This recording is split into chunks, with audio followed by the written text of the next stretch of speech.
सभी दर्शकों का हार्दिक अभिनंदन।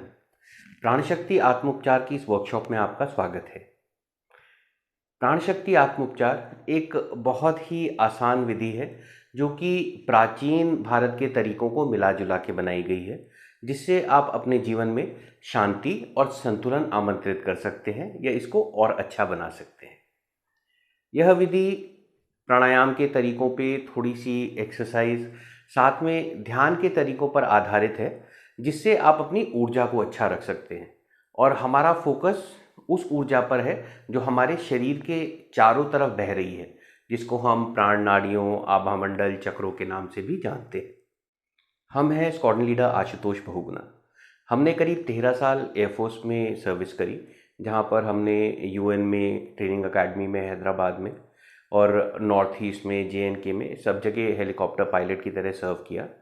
और उसके बाद हमने करीब 4 साल कॉर्पोरेट में काम किया और पिछले 7 साल से हम रेकी हीलिंग, एनर्जी हीलिंग, इस तरह के तरीके एनर्जी बेस, माइंड बेस सबको सिखा रहे हैं अपने जीवन में सुधार लाने के लिए। जब हम एयरफोर्स में थे उस समय हमें एक ऐसे इशू से डिटेक्ट किया गया जहाँ पर कोई इलाज नहीं था और उसके लिए हमें केवल स्टेरॉइड्स दिए जाते थे। उससे हमें केवल एडवर्स इफ़ेक्ट मिल रहा था कि वेट लगातार बहुत ही ज़्यादा बढ़ता जा रहा था, सांस लेने में इरेगुलरिटी थोड़ी थोड़ी आने लगी थी और इमोशनल इफ़ेक्ट पड़ने लगा था। तो ये सारी चीज़ें जब हमने ऑब्ज़र्व करी तो हमने फिर ऑल्टरनेट थेरेपी का पाथ अपनाया, जो कि हम पहले भी करते थे लेकिन पहले एक रूटीन की तरह करते थे। अब हमने उसको एक थेरेपी की तरह लिया कि जहाँ पे हम प्राणायाम, ध्यान और सबकॉन्शियस माइंड का यूज़ करते हुए अपने को ऐसी स्थिति में ला पाए कि हम उससे बाहर आ गए और उसके बाद से हमको दवाइयों की ज़रूरत नहीं पड़ी। फिर जब हमने रेकी हीलिंग सीखी तो जो हमने अपने आप किया था, हमें रियलाइज़ हुआ कि यह फॉर्मल हीलिंग के तरीके हैं जो कि हमारे भारत देश में थे, यहाँ से बाहर गए और वापस दूसरे नाम से हम उन्हें सीख कर अपना रहे हैं। तो लास्ट ईयर जब पैंडेमिक शुरू हुआ तो हमने ये कंपाइलेशन बनाने का प्रयास किया, जिससे हम अपने प्राचीन भारत के तरीके बड़ी सहजता से अपना सकें, जिसमें कुछ प्रार्थना है, आध्यात्मिक तरीके हैं, प्राणायाम है, थोड़ा सा व्यायाम है और इसको अपने रूटीन में किस तरह से बड़ी सहजता से करें कि हम अपनी फिजिकल बॉडी का यूज़ करके, सांस का यूज़ करके, मन का यूज़ करके, विचारों का, प्रार्थनाओं का यूज़ करके किस तरह से अपने जीवन में शांति और संतुलन और अच्छी तरह से आमंत्रित कर सकते हैं। जब भी हमें कहीं हीलिंग की ज़रूरत होती है, उपचार की ज़रूरत होती है, सबसे पहले ज़रूरत होती है शांति और संतुलन की मन के अंदर। जब यह आता है तो उसके आगे की प्रक्रिया भी धीरे धीरे आगे बढ़ती जाती है। अगर आप कोई मेडिकल उपचार भी ले रहे हैं तो भी डॉक्टर आपको यही बोलते हैं, खुश रहिए, कुछ ऐसा करिए जो आपको इंटरेस्ट हो। तो ऐसा इन्वायरमेंट बनाना चाहते हैं जहाँ पे आपके मन में शांति और संतुलन हो।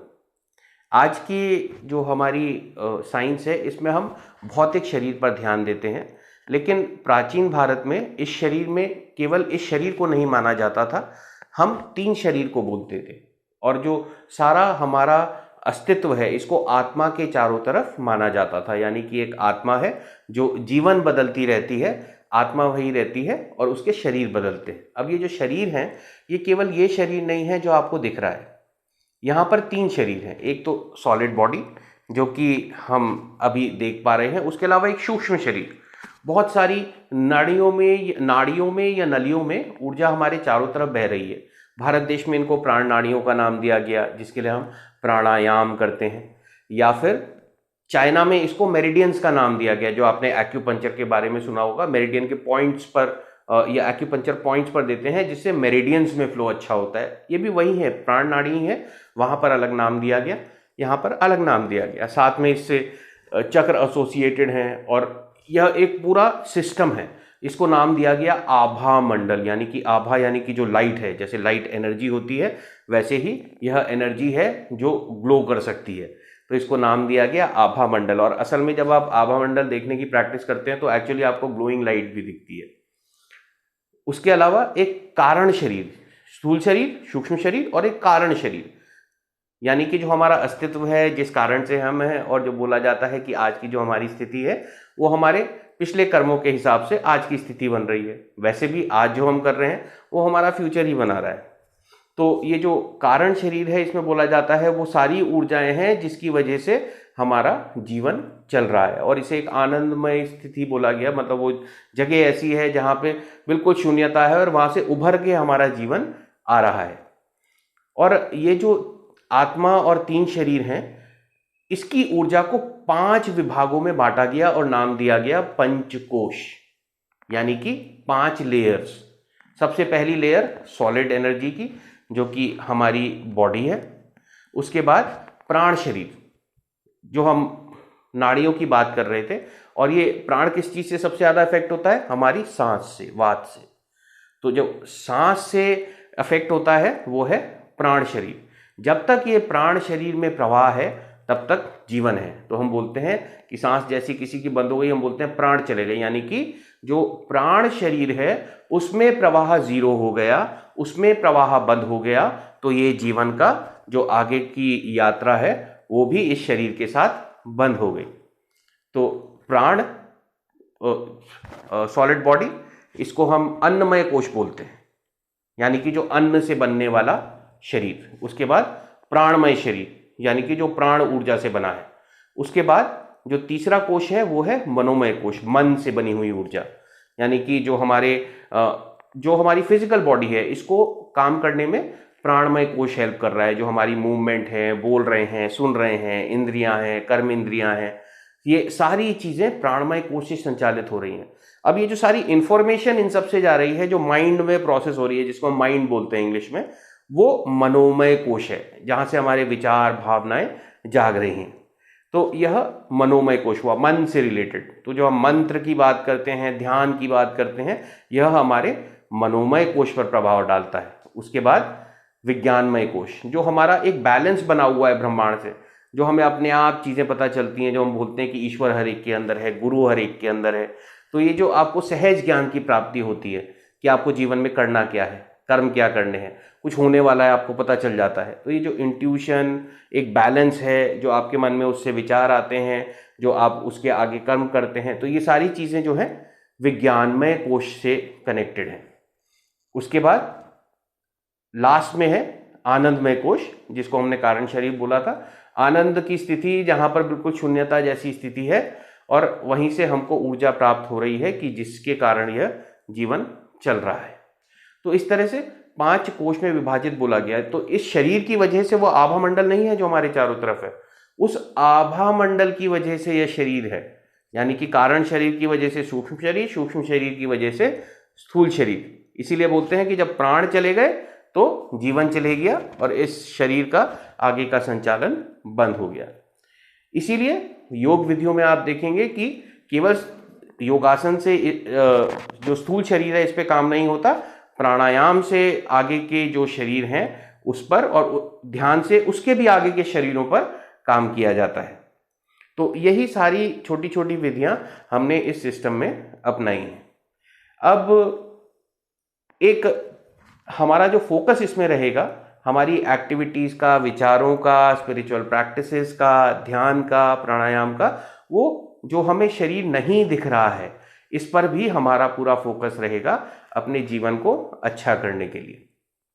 अब ये जो आभा मंडल है ये विचारों से प्रभावित होता है, यानी कि आपने किसी के लिए अच्छे विचार रखे, अपने लिए अच्छे विचार रखे, तो आपका आभा मंडल अच्छा रहेगा। आप जितने शांत रहेंगे आभा मंडल उतना अच्छा रहेगा।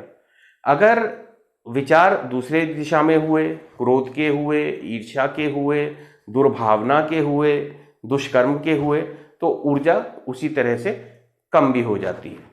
यानी कि अगर फोटो दिख रही है कि एक युवती हैं, इनके चारों तरफ आभा मंडल है और आप इनके बारे में अच्छा सोच रहे हैं तो इनका आभा मंडल अच्छा होगा।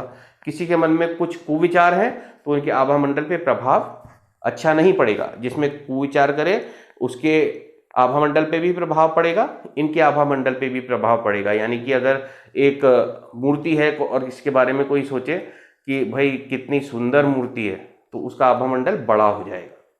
और अगर कोई उसी के बारे में सोचे कि क्या बेकार पत्थर लगा दिया है, क्या रंग है, तो उसका आभा मंडल कम हो जाएगा। तो अच्छे विचार आभा मंडल को अच्छा करते हैं, बुरे विचार आभामंडल को खराब करते हैं। अब ये जो पूरा सिस्टम हम बना है, ये इस बेस पर बना है जिस पे एनर्जी हीलिंग बेस्ड है, यानी कि दो चीज़ें। पहली बात तो ये कि हर चीज़ ऊर्जा से बनी है, हमारा पूरा संसार ऊर्जा से बना है, और एक चेतना है, एक सुपर कॉन्शियसनेस है, इंटेलिजेंस है जो एनर्जी को अलग अलग फॉर्म में रखे हुए है। यानी कि हमारा हाथ और एक पत्थर अगर हम माइक्रोस्कोप के नीचे रख दें तो अंदर तक जूम करते रहे तो एक ऐसा लेवल आएगा जहां पे ऊर्जा पत्थर में और हमारे हाथ में सेम होगी। वैसे ही हमारे प्राचीन भारत में समझाया गया कि हर चीज प्राण से बनी है। ये आप जो रैक देख रहे हैं या बोल देख रहे हैं या हमारा हाथ है, ये सब प्राण से बने हैं। जो प्राण निर्जीव वस्तुओं में है और जो प्राण सजीव वस्तुओं में है, उनमें चेतना का फर्क है। यानी कि हमको वो सोचने की, महसूस करने की शक्ति दी गई है जिससे हम ऊर्जा बदल सकते हैं। यानी कि हम किसी चीज़ के बारे में अच्छा सोचें तो उसकी भी ऊर्जा बदलेगी, हमारी भी बदलेगी। हमको कर्म करने की शक्ति दी गई है कि हम सोचते हुए कुछ करने की सोचें तो हम दूसरों को प्रभावित कर सकते हैं, लेकिन वो निर्जीव चीज़ें हमें डायरेक्टली प्रभावित नहीं कर सकती। तो ये जो ऊर्जा को बदलने की क्षमता है, जो हम विचारों से रखते हैं, भावनाओं से रखते हैं, इसी को ऊर्जा उपचार की विधियों में इस्तेमाल किया जाता है। दूसरी इंपॉर्टेंट चीज़ वो ये कि जब भी कोई ठीक होता है या ऊर्जा में परिवर्तन होता है, वो उनकी आत्मशक्ति की वजह से होता है या आत्म तत्व की वजह से होता है। कभी भी किसी के कट लग जाए, चोट लग जाए, बचपन में सबके लगी होंगी, उसके ऊपर दवाई भी लगाई होगी, तो वो दवाई ठीक नहीं करती, शरीर अपने आप को अपने आप ठीक करता है। दवाई लगाने से ये फर्क पड़ता है कि एक ऐसा एनवायरनमेंट मिल जाता है कि शरीर अपने आप को जल्दी ठीक कर ले। तो दवाइयां हमारी मदद कर रही हैं, लेकिन शरीर अपने आप को खुद ठीक कर रहा है। और ये जो शरीर को नेचुरल क्षमता दी गई है, अपने आप की शक्ति दी गई है, आत्मनिर्भरता की शक्ति दी गई है, इसी को आत्म तत्व का नाम दिया गया। और इसमें वह शक्ति है कि अपने आप को एक बैलेंस में रख सकती है, चाहे वो शरीर है, चाहे वो मन है। अगर कोई मन किसी चीज से किसी का परेशान है तो कोई क्षण भर में अपने को बैलेंस कर लेता है, कोई 2 दिन में कर लेता है, कोई 3 दिन में कर लेता है, कोई 4 महीने में कर लेता है, कोई साल भर में कर लेता है, कोई अपना पूरा जीवन लगा देता है। समय अलग हो सकता है, लेकिन मन अपने आप अगर किसी को अलग छोड़ दें तो उनका मन अपने आप ही अपना बैलेंस बना लेगा। तो ये आत्म तत्व की शक्ति है जो हर एक में है, और इसी को हीलिंग में यूटिलाइज किया जाता है। जब भी किसी को ऊर्जा उपचार में किसी के लिए अच्छे विचार रखते हैं, प्रार्थनाएं करते हैं, उनको ऊर्जा देते हैं, तो अल्टीमेटली जो किसी की सेल्फ हीलिंग पावर है वो उनको ठीक करती है। तो ये चीज़ें एनर्जी हीलिंग में इन्वॉल्व होती हैं। सबसे पहली कि सब कुछ ऊर्जा है, दूसरा कि हमारे मन में वह शक्ति है कि हम किसी और की ऊर्जा बदल सकते हैं, यानी कि जिस दिशा में विचार जाते हैं वहाँ ऊर्जा उस दिशा में वैसी हो जाती है। और उसी से एसोसिएटेड जो सबसे इंपॉर्टेंट बात है वो ये कि आत्मशक्ति से, सेल्फ हीलिंग पावर से ही अल्टीमेटली हीलिंग होती है। तो ऐसा है, तो सबसे इंपॉर्टेंट क्या है, अपने आप को खुद इन तरीकों से ठीक रखना। और प्राचीन भारत में इसी चीज पर फोकस था कि सब अपने आप को ठीक रखें, अपने आप के लिए प्रक्रियाएं करें। इसीलिए आप देखेंगे योग की विधियां हैं, ध्यान की विधियां हैं, जो सबको खुद करनी होती हैं। ये जो हीलिंग के तरीके हैं जहाँ पे किसी और को हील कर रहे हैं, ये कुछ पिछले 100 साल में ज़्यादा प्रोपगेट हुए हैं, खासकर रेकी हीलिंग से। लेकिन वहाँ पर कुछ इन्वायरमेंट ऐसा था कि उनकी ज़रूरत थी। जापान में बहुत ज़्यादा अर्थक्वेक आते थे जिसकी वजह से सुनामी, फिर बहुत लोगों को ज़रूरत पड़ती थी, इसलिए ऐसे तरीके बना गए जो एक दूसरे की वो हेल्प कर सके। लेकिन हमेशा याद रखें, जब भी आप किसी की हीलिंग कर रहे हैं, आप एनर्जी भेज रहे हैं, अल्टीमेटली हीलिंग उनकी सेल्फ हीलिंग पावर की वजह से हो रही है, जो भी एनर्जी को रिसीव कर रहे हैं। जो भेजने वाले हैं वो केवल चैनल कहलाते हैं। रेकी हीलिंग में भी रेकी चैनल, तो वो एक माध्यम है। जो हम भारत में बोलते हैं कि हम सब एक निमित्त हैं, यह सब ईश्वर की लीला है। तो उसी लीला की हम बात कर रहे हैं कि ये पूरी एनर्जी है, वो एक ही एनर्जी है।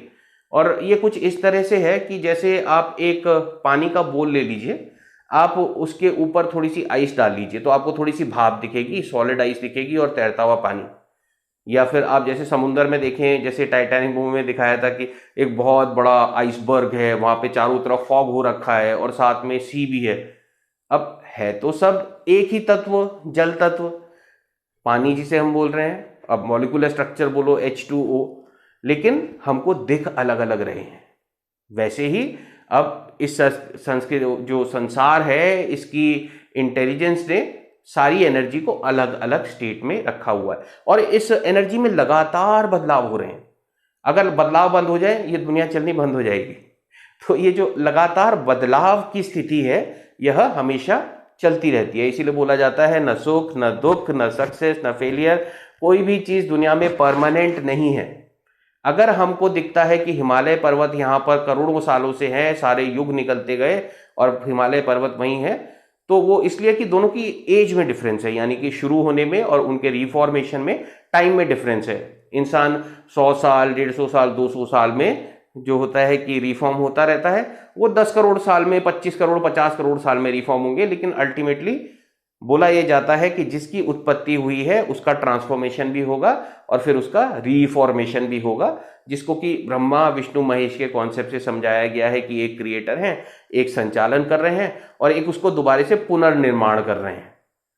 तो ये जो चीजें हैं हमारे मन में, हमारे विचारों में, हमारे जीवन में भी चलती रहती हैं। और ये जो कांस्टेंट चेंज की साइकिल है, इसमें हम कितना अपने अंदर शांति और संतुलन रख सकते हैं, इस पर निर्भर करता है कि हमारा जीवन कैसा चलता है।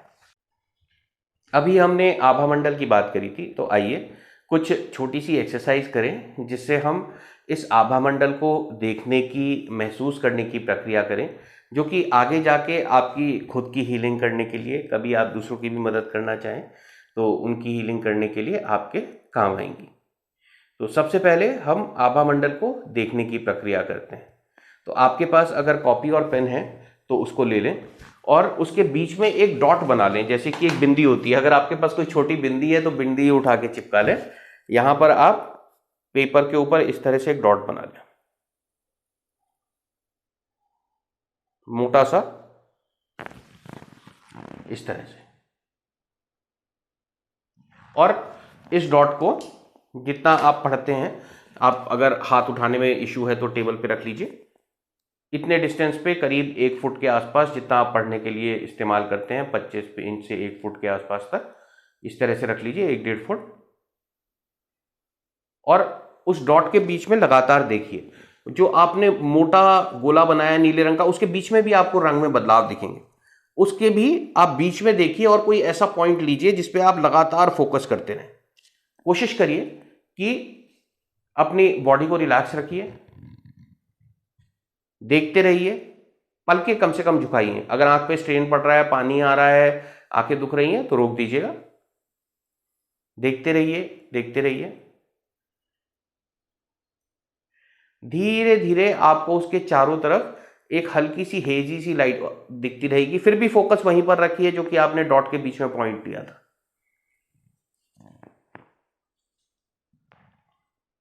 लगातार देखते रहिए। धीरे धीरे उस डॉट के चारों तरफ जो आपको एक हेजी सी लाइट दिखेगी, यानी कि एक डिफ्यूज सी लाइट चारों तरफ दिखेगी, उसमें आपको थोड़ा सा मोशन भी दिखेगा। यानी कि जो लाइट है या तो वो घूमती हुई दिखेगी या उसके चारों तरफ स्पाइक बनते हुए दिखेंगे। किसी ना किसी फॉर्म में आपको ये आभास होगा कि ये जो आभा मंडल आपको दिख रहा है, जो कि उस डॉट का है, तो उस डॉट के बीच में फोकस बनाए रखें। आभा मंडल अपने आप चारों तरफ आपको दिखेगा, तो उसको देखते रहें।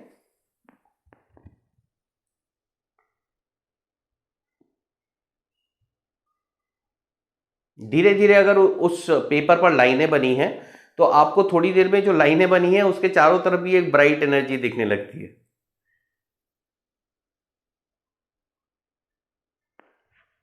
अगर आपको नहीं दिखा हो तो आप इसका अभ्यास बाद में करिएगा। इसके लिए एक लर्निंग एक्सरसाइज दी गई है जिसमें बताया गया है कि किस तरह से आभा मंडल को देखें।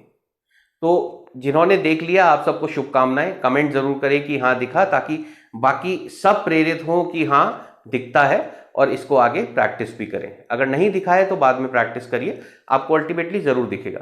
बच्चों को ये बड़ी जल्दी दिखता है और बड़ी आसानी से वो इसको देख भी पाते हैं और इसे यूटिलाइज भी कर पाते हैं। वो बता भी पाते हैं कि हाँ ये ऑरा अच्छी है, उनके अंदर से वो आभास आता है। तो अभी हम आगे बढ़ते हैं। अब आराम से उस पेपर को एक साइड रख दीजिए, अपनी आंखों को रिलैक्स करिए। चाहे तो एक बार आंख बंद करके 5-10 सेकंड के लिए बैठ जाइए और उसके बाद अब अगली प्रक्रिया पर बढ़ेंगे। एक ठंडी सांस लीजिए और अपने अंगूठे को किसी सफ़ेद दीवार के सामने कर दीजिए। अगर दीवारें सफ़ेद नहीं है तो ऊपर कर लीजिए, क्योंकि ऊपर ज़्यादातर छत जो है सबकी वाइट या ऑफ वाइट होती है। तो ऐसे किसी लाइट ऑब्जेक्ट की तरफ करिए और ये जो अंगूठे में बीच में चांद बनता है, बिल्कुल नाखून के नीचे जो सफ़ेद चांद का हिस्सा आता है, आप इस पे फोकस करिए।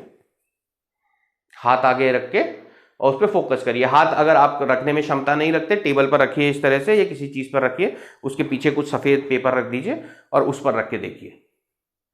अब जैसे हमने एक टक लगा के, जैसे त्राटक में करते हैं, एक टक, यानी कि त्राटक का मतलब होता है कि एक टक टक टकी लगाने की साइंस। त्रा जहां भी आता है या त्र आता है वो साइंस से रिलेटेड होता है। तो मंत्र, तंत्र, यंत्र, वैसी त्राटक, तो जो एक टक लगा के देखने की साइंस है उसे त्राटक बोलते हैं। तो उसी तरह से जैसे त्राटक के ध्यान में किया जाता है, आप लगातार उस पॉइंट को देखते रहें, माइल्ड फोकस बना के रखें, पलके कम से कम झुकाएं। धीरे धीरे आपको अंगूठे के चारों तरफ आपको आभा मंडल दिखेगा। देखते रहें, अगर दिख गया है तो कॉन्ग्रेचुलेशंस, अगर नहीं दिखा है तो अब फोकस बनाए रखें, धीरे धीरे अपीयर होगा। और फोकस बीच में बनाए रखें। अगर आप आभा मंडल की तरफ देखने की कोशिश करेंगे तो गायब हो जाएगा, फिर वापस बीच में लाएंगे वो फिर दिखने लगेगा। आप आंखें झपकेंगे, वो 1 सेकंड के लिए गायब होगा, फिर धीरे से आ जाएगा। तो ये सारी चीजें बीच में होती रहेंगी, पर आप अपना फोकस वहां बनाए रखें और धीरे धीरे आपको आभा मंडल दिखेगा। कुछ लोगों को इसमें कलर भी दिखते हैं, बच्चों को तो खासकर दिखते हैं। तो ये आभा मंडल आपको चारों तरफ अंगूठे के दिखेगा।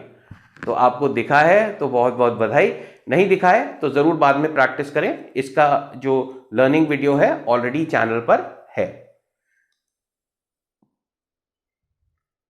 तो आइए अब आगे प्रोग्रेस करते हैं। फिर से बैठ जाइए, आंख बंद करिए, रिलैक्स करिए, 2-3 गहरी सांस लीजिए।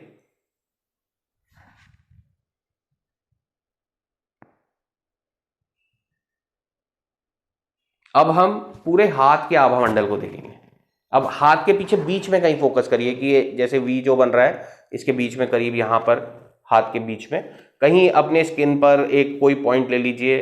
कहीं कोई स्किन का हल्का सा कलर अलग हो या कोई आपका बाल वहाँ पर हो, कुछ एक पॉइंट ले लीजिए। या स्किन के ऊपर भी हल्के हल्के छोटे छोटे जिसे बोलते हैं कि अलग अलग आकार बने होते हैं। अगर आप बहुत गहराई से देखें तो आप किसी एक आकार को पकड़ लें, ठीक है, वहां पर आप फोकस करना शुरू करें। हाथ ऐसे रखें, ऐसे, और सफेद ऑब्जेक्ट के सामने, और इस तरह से बीच में ही देखते रहें।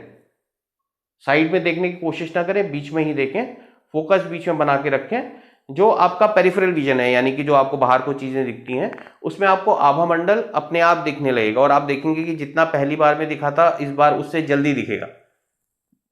यानी कि आप जब प्रैक्टिस करते रहते हैं, कुछ टाइम बाद ऐसा होता है कि आपको आभा मंडल देखने की कोशिश नहीं करनी पड़ती। आपने कोई चीज ऐसे सफेद दीवार के अगेंस्ट में देखी, आपको आभा मंडल ऑटोमेटिकली दिखता है। लेकिन तब आएगा जब आप प्रैक्टिस करेंगे और बार बार प्रैक्टिस करेंगे। तो घर में बच्चों के साथ खासकर इसकी प्रैक्टिस करिए, उनके लिए भी खेल खेल में मजे की चीज हो जाती है और आपकी भी प्रैक्टिस हो जाती है कि आप आभा मंडल देखना सीख जाएंगे। देखते रहिए, फोकस बनाए रखिए, हाथ के बीच में फोकस बनाए रखिए और आपको चारों तरफ धीरे धीरे आभा मंडल दिखेगा।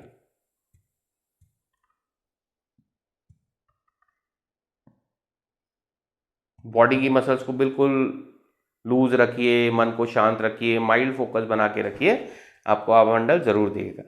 तो अगर आपको दिखा है तो कॉन्ग्रेचुलेशंस, अगर नहीं दिखा है तो आप बाद में प्रैक्टिस करिएगा। वीडियोस देख के, लर्निंग वीडियोस देख के आपको जरूर दिखेगा। घर में बाकी सदस्यों के साथ भी करिए, क्योंकि जब घर में इतने मेंबर्स होते हैं तो कुछ ऐसे होते हैं जिनको एकदम से दिखा, कुछ को लेट दिखा, कुछ को अभी नहीं दिख रहा है। तो हाँ, विश्वास होता है कि हाँ ठीक है, कुछ को दिख रहा है, कुछ को टाइम लग रहा है, कुछ को कुछ सीखने में टाइम लगता है, कोई जल्दी सीख जाते हैं।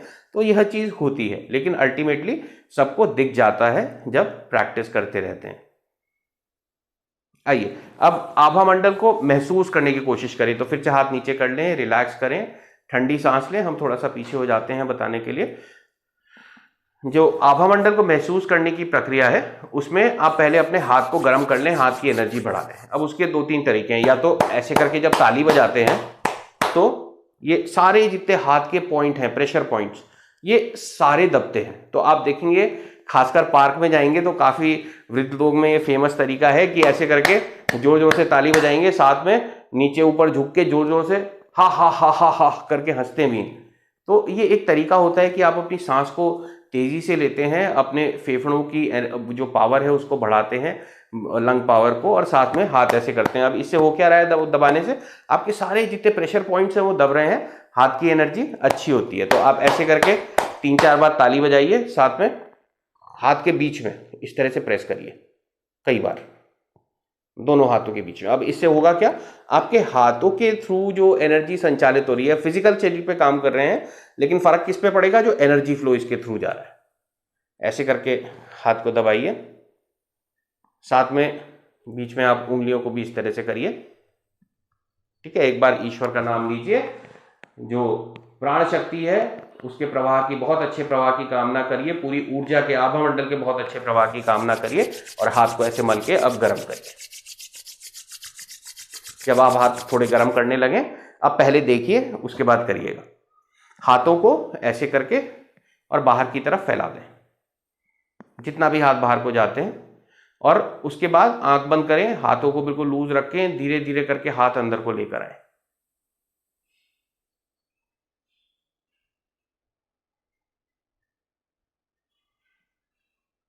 जहां पे आपको लगता है कि हल्का सा प्रेशर है, जैसे कि आपने एक साबुन का बुलबुला जैसे बहुत ही हल्का हाथ के बीच में पकड़ा हुआ है, वहां पर रोक दें। अब ये यहां भी हो सकता है, यहां भी हो सकता है, यहां भी हो सकता है, जहां भी लगे उसके बाद हाथ को स्टेयरिंग की तरह घुमाएं, और आपको हाथ के बीच में ऊर्जा महसूस होगी। इसको ऊर्जा गेंद प्रक्रिया या ऊर्जा गेंद अभ्यास भी बोलते हैं। तो अब शुरू करें। अपने हाथ को एक्टिवेट करना चाहते हैं, एक्टिवेट करिए, साथ ही में दोनों पाम्स के सेंटर को अच्छी तरह से दबाइए, एनर्जीज को, सारी फिंगर्स को आपस में दबाइए, एनर्जी बढ़ाइए, प्रार्थना करिए ये ब्रह्मांड की शक्तियों प्रवाहित हो और यह प्रक्रिया हमें ऊर्जा महसूस करने में हमारी सहायता करो। आशीर्वाद दीजिए, और अब हाथ बाहर को कर दीजिए, आंख बंद कर लें, धीरे धीरे करके हाथों को अंदर की ओर लेकर आएं, धीरे धीरे धीरे धीरे धीरे धीरे धीरे धीरे। जहां भी आपको हल्का सा प्रेशर फील होता है, कभी कभी टिंगलिंग या हीट कोल्ड भी फील होता है, रोक दें जहां पर भी आपको प्रेशर फील होता है, और अब बॉल की तरह घुमाएं, जैसे स्टीयरिंग चलाते हैं वैसे चलाएं, और अपने हाथ के बीच में ऊर्जा को महसूस करें।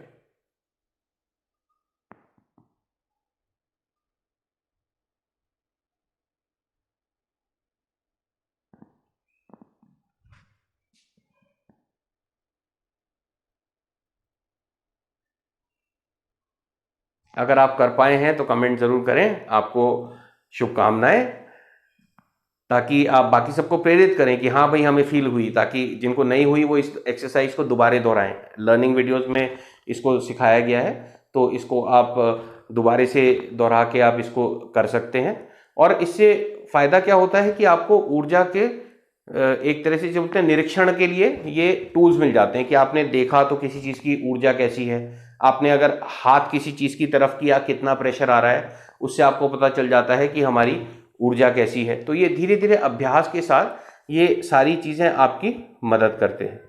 जो वीडियोस हैं उसमें ऊर्जा नापने के भी तरीके हैं, अभी हम उसको यहाँ पर कवर नहीं कर पाएंगे, लेकिन आप वीडियोस में जाकर उसको ज़रूर सीखें। आइए ये छोटी सी क्लिपिंग देखते हैं जिसमें समझाया गया है कि मेडिटेशन का ऊर्जा पे क्या प्रभाव होता है। ध्यान हम किसी भी जगह कर सकते हैं जहां हम सुखदायी हों। आराम से बैठिए, पैरों को मोड़िए, उंगलियों को फंसाइए, आंखें बंद कर लीजिए। अंदर और बाहर की आवाजों पर रोक लगाइए। किसी भी मंत्र का उच्चारण नहीं कीजिए। पूरे शरीर को ढीला छोड़ दीजिए। ढीला, बिल्कुल ढीला। जब हम पैरों को मोड़ते हैं और अंगुलियों को फंसा लेते हैं तो शक्ति का दायरा बढ़ जाता है, स्थिरता बढ़ जाती है। आंखें दिमाग के द्वार हैं, इसीलिए आंखें बंद होनी चाहिए। मंत्रोच्चारण, कोई भी ध्वनियां अंदर की या बाहर की मन की क्रियाएं हैं, इसीलिए इन्हें बंद करना होगा। जब शरीर ढीला छोड़ दिया जाता है, चेतना दूसरे कक्ष में पहुंच जाती है, मन और बुद्धि। मन विचारों का समूह है। बहुत से विचार हमारे मन में उभरते रहते हैं।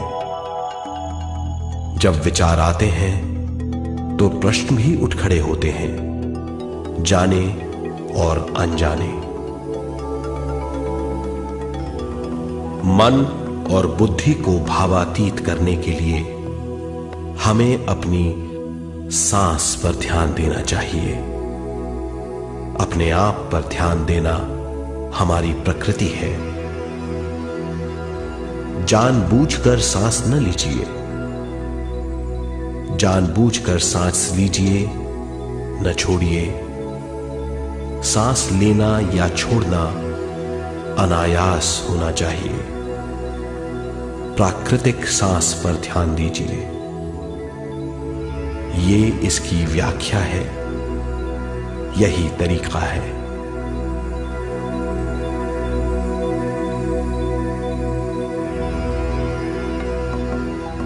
विचारों का पीछा मत कीजिए। विचार, सवाल, उनसे चिपक मत जाइए। विचारों को हटा दीजिए। सांस पर पुनः ध्यान दीजिए। प्राकृतिक सांसों पर ध्यान दीजिए। सांसों में खो जाइए। इसके बाद सांसों की गहराई कम होती जाएगी। धीरे धीरे सांस हल्की और छोटी होती जाएगी।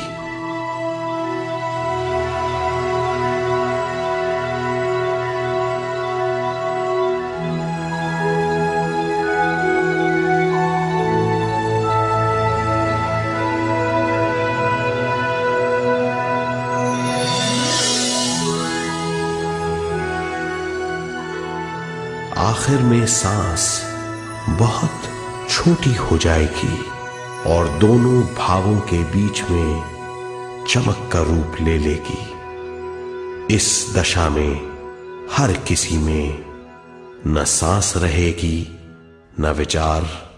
वो विचारों से परे हो जाएगा। ये दशा कहलाती है निर्मल स्थिति या बिना विचारों की दशा। ये ध्यान की दशा है।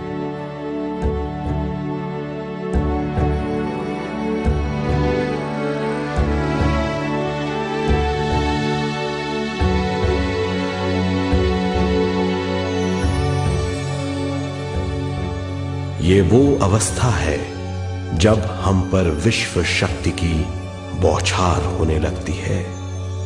हम जितना ज्यादा ध्यान करेंगे उतनी ही ज्यादा विश्व शक्ति हमें प्राप्त होगी।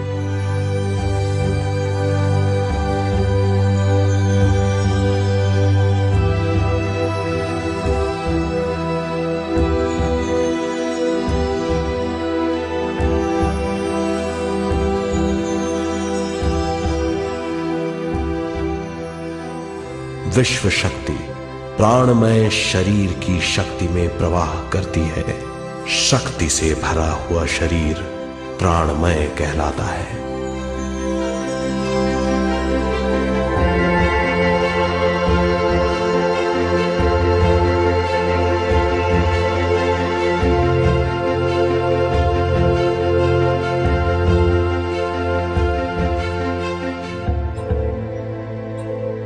प्राणमय शरीर में 72,000 से ज्यादा रंग रहित नाड़ियां या शक्ति की नलियां होती हैं जो पूरे शरीर में फैली हुई हैं। शक्ति नलियां सिर के भाग से शुरू होती हैं। ये भाग ब्रह्मरंध्र कहलाता है।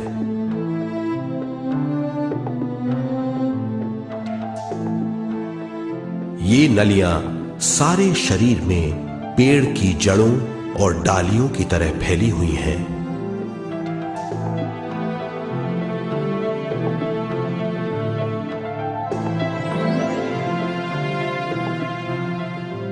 प्राणमय शरीर हमारे शरीर का विशेष आधार है। प्राणमय शरीर हमारे कार्य, यहां तक कि हमारे अस्तित्व का स्रोत है। प्राणमय शरीर को गहरी नींद में या फिर ध्यान में विश्व शक्ति मिलती है। हम इस शक्ति का उपयोग अपनी सारी मानसिक और शारीरिक क्रियाओं में, जैसे देखना, बोलना, सुनना, सोचना और शारीरिक कार्यों में करते हैं। इन्हीं सारे कर्मों का आधार विश्व शक्ति है।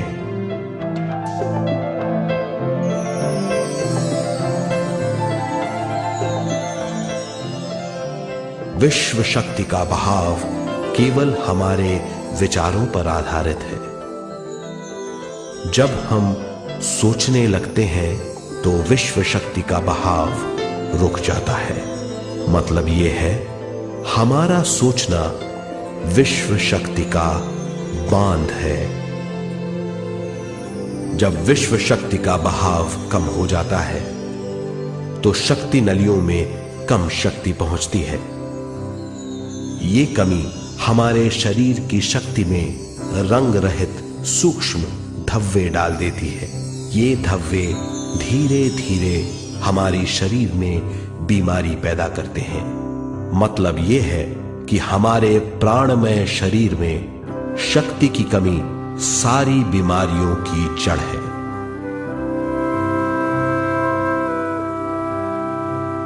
ध्यान से हमें बहुत बड़ी मात्रा में विश्व शक्ति मिलती है। ये हमारी शक्ति नलियों के जरिए सारे शरीर में पहुंचती है। जब विश्व शक्ति बहुत बड़ी मात्रा में शक्ति नलियों में बहने लगती है तो रंग रहित सूक्ष्म धब्बे मिट जाते हैं, और जब ये धब्बे साफ हो जाते हैं तो हम सारी बीमारियों से मुक्त हो जाते हैं।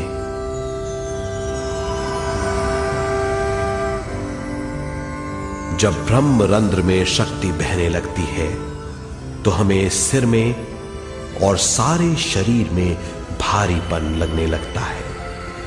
जब शक्ति हमारे नलियों को साफ करने लगती है तो हमें उस हिस्से में खुजली या दर्द का आभास होता है। कभी कभी हमें भौतिक शरीर के कई हिस्सों में दर्द भी महसूस हो सकता है। इन दर्दों को दूर करने के लिए हमें दवा लेने की जरूरत नहीं है। ज्यादा ध्यान करने से ये दर्द दूर हो जाते हैं।